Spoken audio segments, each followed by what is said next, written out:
السلام علیکم ورحمۃ اللہ وبرکاتہ نحمده ونصلی علی رسوله الکریم رب اشرح لی صدری ویسر لی امری واحلل عقدۃ من لسانی یفقهوا قولی ربی زدنی علما ربی زدنی علما۔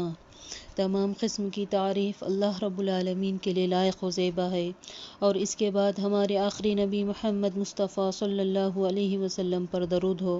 اللہم صلی وسلم وبارک علی نبینا محمد۔ عزیز طالبات، اس سے پہلے کے درس میں ہم نے سنا تھا کہ آپ صلی اللہ علیہ وسلم معبد کے گھر گئے، وہاں تھوڑی دیر رکے، پھر آگے چل پڑے۔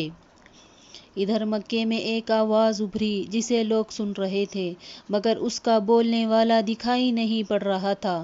آواز یہ تھی: اللہ رب العرش نے ان دو ساتھیوں کو بہترین جزا دے جو معبد کے خیمے میں نازل ہوئے، اور وہ دونوں خیر کے ساتھ اترے اور خیر کے ساتھ روانہ ہوئے۔ جو محمد کا رفیق ہوا وہ کامیاب ہوا۔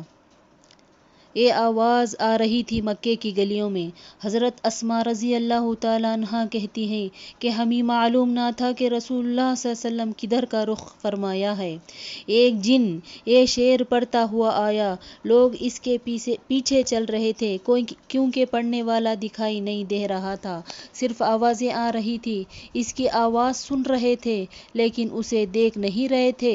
جب ہم نے اس کی بات سنی تو ہمیں معلوم ہوا کہ رسول اللہ صلی اللہ علیہ وسلم نے کدھر کا رخ فرمایا ہے، یعنی آپ صلی اللہ علیہ وسلم مدینے کا رخ کیے ہوئے ہیں۔ ادھر راستے میں سراقہ بن مالک نے تعاقب کیا۔ اس واقعے کو خود سراقہ نے بیان کیا ہے۔ وہ کہتے ہیں، میں اپنی قوم کے ایک مجلس میں بیٹھا ہوا تھا، اتنے میں ایک آدمی آ کر کھڑا ہوا اور کہا، اے سراقہ، میں ابھی ایک شخص کو اور اس کے ساتھی کو ساحل کے پاس دیکھ کے آیا ہوں۔ سراقہ کہتے ہیں کہ میں سمجھ گیا کہ وہی لوگ ہیں، لیکن میں نے اس آدمی سے کہا کہ یہ وہ لوگ نہیں ہیں، بلکہ تم فلاں فلاں کو دیکھا ہوگا۔ پھر میں مجلس میں کچھ دیر تک ٹھہرا، اس کے بعد اٹھ کر اندر گیا، اپنی لونڈی کو حکم دیا کہ وہ میرے لیے گھوڑا تیار کرے، ٹیلے کے پیچھے روک کر میرا انتظار کرے۔ ادھر میں نے اپنا نیزہ لیا اور گھر کے پچھواڑے سے باہر نکلا، میرے گھوڑے پر بیٹھا اور سوار ہو گیا۔ تھوڑی ہی دور گیا تھا کہ گھوڑا مجھ سمیت پھسلا اور میں اس سے گر گیا۔ میں نے اٹھ کر وہ تیر کی طرف ہاتھ بڑھایا جس سے میں فال نکالا کرتا تھا۔ میں یہ جاننا چاہتا تھا کہ میں محمد کو پا سکوں گا یا نہیں، تو وہ تیر نکلا جو مجھے ناپسند تھا، لیکن میں نے تیر کی نافرمانی کی، پھر گھوڑے پر سوار ہو گیا۔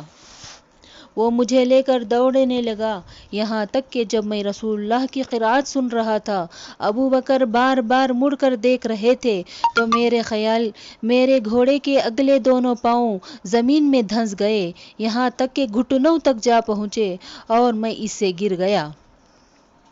پھر میں نے اسے ڈانٹا تو اس نے اٹھنا چاہا، لیکن وہ اپنے پاؤں بمشکل نکال سکا۔ پھر میں نے میرے فال کے تیر نکالا، قسمت معلوم کی، پھر وہی تیر نکلا جو مجھے ناپسند تھا۔ اس کے بعد میں نے امان کے ساتھ انہیں پکارا۔ میں سمجھ گیا کہ میں ان کو نہیں پکڑ سکتا، یہ غیبی طاقت ہے جو ان کی حفاظت کر رہی ہے۔ تو بہرحال میں نے امان کے لیے ان کو پکارا تو وہ لوگ ٹھہر گئے، اور میں اپنے گھوڑے پر سوار ہو کر ان کے پاس پہنچا۔ رسول اللہ صلی اللہ علیہ وسلم کی جب صورت دیکھا تو میں سمجھ گیا کہ رسول اللہ صلی اللہ علیہ وسلم کا معاملہ غالب آ کر رہے گا۔ چنانچہ میں نے آپ سے کہا، آپ صلی اللہ علیہ وسلم کی قوم نے آپ کے بدلے میں انعام رکھا ہوا ہے۔ ساتھ میں نے مکے کے لوگوں کے گندے خیالات سے بھی آپ صلی اللہ علیہ وسلم کو آگاہ فرمایا۔ میرا توشہ دیا، مگر انہوں نے نہیں لیا، مجھ سے کوئی سوال بھی نہ کیا، صرف اتنا کہا کہ ہمارے متعلق رازداری برتنا۔ میں نے آپ صلی اللہ علیہ وسلم سے گزارش کی کہ اے اللہ کے رسول، آپ مجھے امن کا پروانہ لکھ دیں، تو آپ صلی اللہ علیہ وسلم نے عامر بن فہیرہ کو حکم دیا اور انہوں نے چمڑے کے ایک ٹکڑے پر لکھ کر میرے حوالے کر دیا۔ پھر رسول اللہ صلی اللہ علیہ وسلم آگے بڑھ گئے۔ جب سراخا واپس ہوا تو دیکھا کہ لوگ تلاش میں سرگرداں ہیں۔ کہنے لگا ادھر کی کھوج خبر لے چکا ہوں میں، یہاں سے میں تھک کر آیا ہوں، کوئی نہیں ہے اس راستے پر۔ اس طرح لوگوں کو اس راستے سے واپس لے گیا، یعنی دن کے شروع میں دشمن بن کے گیا تھا، آخر میں پاسباں بن کے آیا۔ راستے میں نبی کریم صلی اللہ علیہ وسلم کو بریدہ اسلمی ملے۔ یہ اپنی قوم کے سردار تھے۔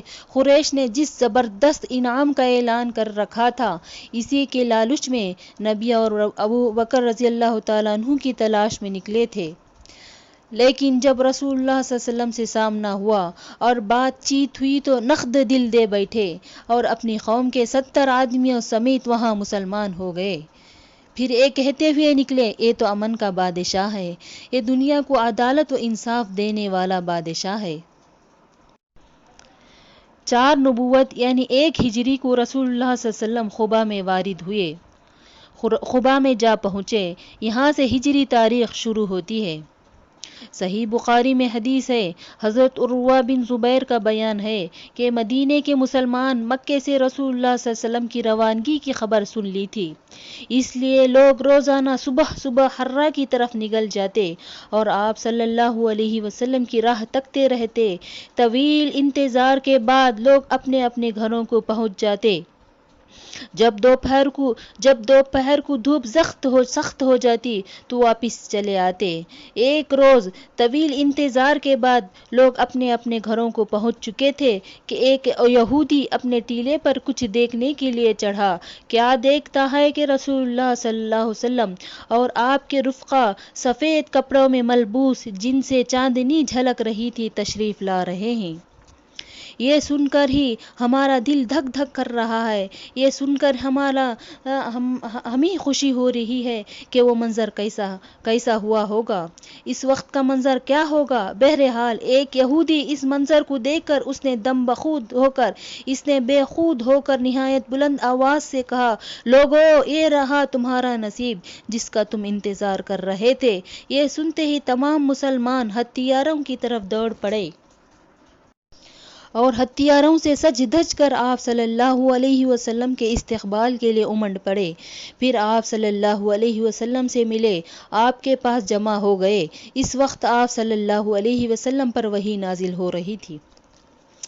حضرت عروہ بن زبیر کا بیان ہے، لوگوں سے ملنے کے بعد آپ صلی اللہ علیہ وسلم داہنی جانب مڑے، یعنی پلٹ کے بیٹھ گئے۔ حضرت ابو بکر رضی اللہ تعالیٰ عنہ آنے والوں کے استقبال کے لیے کھڑے تھے۔ رسول اللہ صلی اللہ علیہ وسلم چپ چاپ بیٹھے تھے، آپ صلی اللہ علیہ وسلم پر وحی نازل ہو رہی تھی۔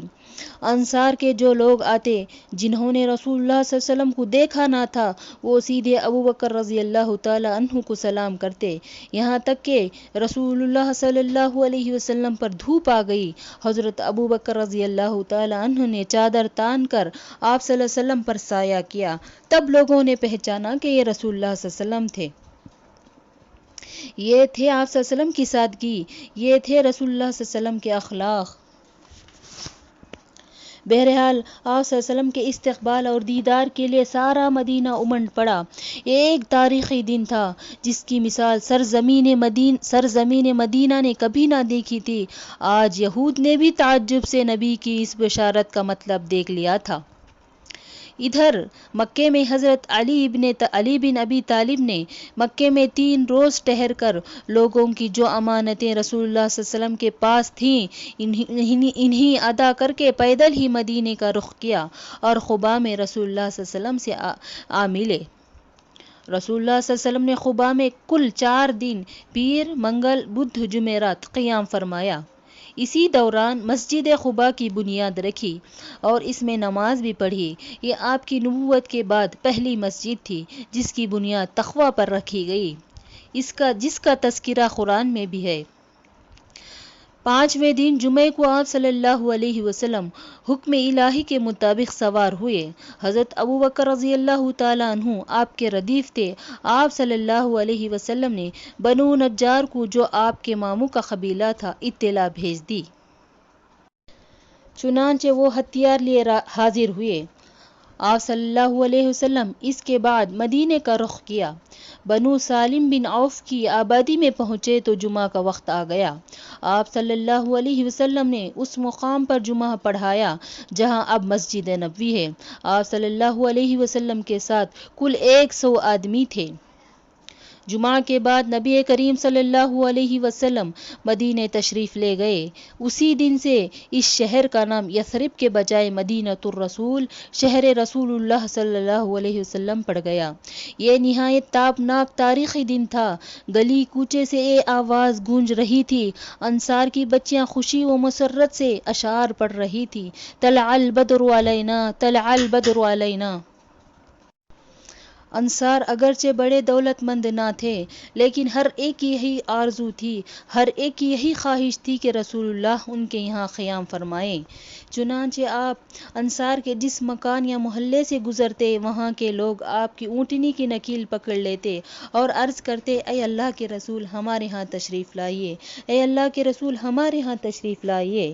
مگر آپ صلی اللہ علیہ وسلم فرماتے کہ اونٹنی کی راہ چھوڑ دو، یہ اللہ کی طرف سے معمور ہے۔ چنانچہ اونٹنی مسلسل چلتی رہی اور اس مقام پر پہنچ کر بیٹھی جہاں آج مسجد نبوی ہے۔ لیکن آپ صلی اللہ علیہ وسلم نیچے نہیں اترے، یہاں تک کہ وہ اٹھ کر تھوڑی دور گئی، پھر مڑ کر دیکھنے کے بعد پلٹ آئی اور اپنی پہلی جگہ بیٹھ گئی۔ اس کے بعد آپ صلی اللہ علیہ وسلم نیچے تشریف لائے۔ یہ آپ کے ننیھال والوں یعنی بنو نجار کا محلہ تھا۔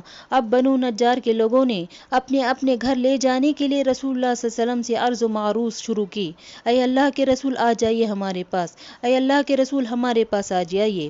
لیکن ابو ایوب انصاری نے لپک کر کجاوا اٹھا لیا اور اپنے گھر لے کر چلے گئے۔ اس پر رسول اللہ صلی اللہ علیہ وسلم فرمانے لگے، آدمی اپنے کجاوے کے ساتھ ہے۔ ادھر حضرت اسعد بن زرارہ رضی اللہ تعالیٰ عنہ نے آ کر اونٹنی کی نکیل پکڑ لی، چنانچہ یہ اونٹنی انہی کے پاس رہی۔ صحیح بخاری میں حضرت انس رضی اللہ تعالیٰ عنہ سے مروی ہے، نبی کریم صلی اللہ علیہ وسلم نے فرمایا، ہمارے کس آدمی کا گھر زیادہ قریب ہے؟ تو حضرت ابو ایوب انصاری نے کہا کہ اے اللہ کے رسول، میرا اے اللہ کے رسول، یہ رہا میرا مکان اور یہ رہا میرا دروازہ۔ آپ نے فرمایا، جاؤ ہمارے لیے خیلولہ کی جگہ تیار کرو۔ میری عزیز طالبات، یہاں تک ہمارے رسول صلی اللہ علیہ وسلم کا مکی دور پورا ہو جاتا ہے۔ انشاءاللہ اگلے درس میں ہم مدینی دور جاننے کی کوشش کریں گے۔ اسی بات پر میں اسی کو ختم کرتی ہوں اور آخر میں اللہ تعالیٰ سے دعا کرتی ہوں کہ اللہ تعالیٰ رسول اللہ صلی اللہ علیہ وسلم کی سیرت پڑھنے اور اس جیسی زندگی گزارنے کی ہمیں توفیق عطا فرمائے۔ وآخر الدعوانا ان الحمد للہ رب العالمین۔ السلام علیکم ورحمۃ اللہ وبرکاتہ۔